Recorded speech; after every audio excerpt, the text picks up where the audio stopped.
The Battle of Serebryansky Forest is over.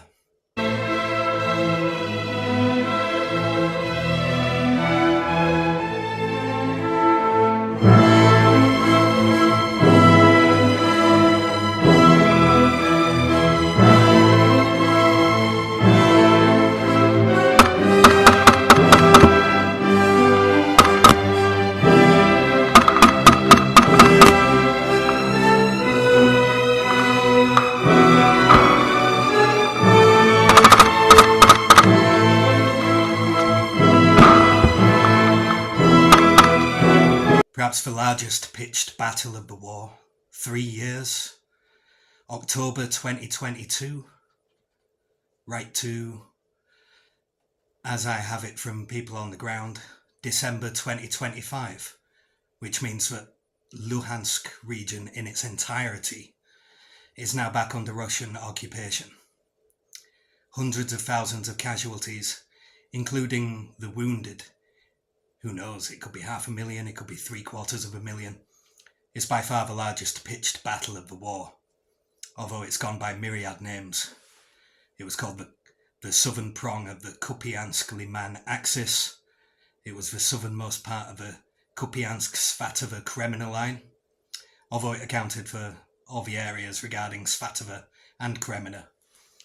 The Luhansk campaign, the Luhansk front, the Lyman front, even though Lyman is back 33 kilometres to the west in Lyman, which is now being encircled, with fighting in the outskirts as we speak. I'm very emotional. I know some good people, friends, brothers, comrades, compañeros, who died in that forest.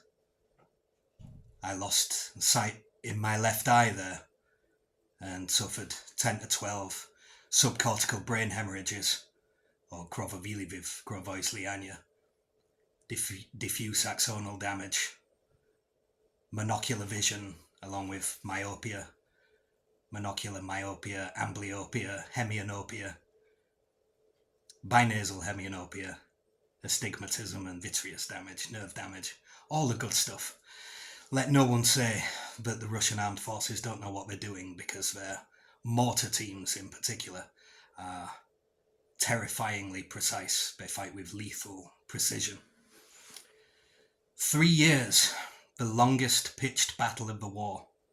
And rather than call it the Kupiansk-Lyman axis or the Lyman front, or the part of it was called the Siversk front, and now part of it they're deliberately obfuscating. They refer to the Slovyansk front and the Lyman front, as they used to refer to the Siversk front, but really, we can just call, and we used to call it Kreminna, just as anyone who fought within 10 kilometres of Bakhmut tended to say Bakhmut. We were closer to Kreminna, we all just said Kreminna, or Kreminna Forest. But the Serebryansky Forest, the Battle of Serebryansky Forest is now over, and what was one of Europe's foremost and most beautiful pine forests has now been turned into a post-apocalyptic wasteland, a nightmarish hellscape, and an ecocide, an environmental disaster. This is what Russian liberation feels like. Feels, looks, smells, and tastes. And it's pungent. An emotional bad news day. The Serebryansky Forest has fallen, and the world is a little darker and more a pitiless place because of it.